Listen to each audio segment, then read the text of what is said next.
জুলাই অভ্যুত্থান ও জুলাই বিপ্লব দিবস উপলক্ষে মাদারীপুর জেলা বিএনপির বিজয় মিছিল নিয়ে যাওয়ার সময় দুর্বৃত্তের হামলায় মারাত্মক জখম হয়েছে দৈনিক আমার বার্তার জেলা প্রতিনিধি শহীদুল ইসলাম লিখন মুন্সি ও তার আপন দুই ভাই।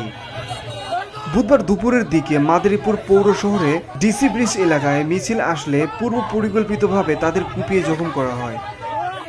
এই ঘটনায় লিখন মুন্সি ও সোহাগ মুন্সিকে ঢাকা মেডিকেল কলেজ হাসপাতালে প্রেরণ করা হয়েছে।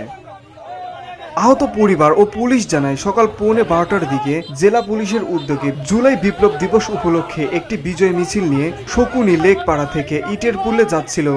এ সময় মিছিলটি ডিসি ব্রিজ এলাকায় আসলে মিছিল থেকে কয়েকজন দুর্বৃত্ত দেশীয় অস্ত্র দিয়ে লিখন মুন্সিকে কুপিয়ে মারাত্মক জখম করে। তাকে বাঁচাতে আসলে লিখনের দুই ভাই মিলন মুন্সি ও সোহাগ মুন্সিকেও কুপিয়ে জখম করা হয়। পরে তাদের উদ্ধার করে মাদারীপুর 250 শয্যা জেলা সদর হাসপাতালে নেওয়া হয়।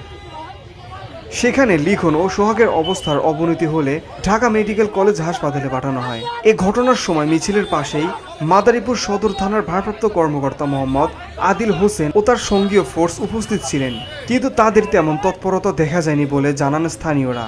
এ ঘটনায় এলাকায় থমথমে পরিস্থিতি বিরাজ করছে।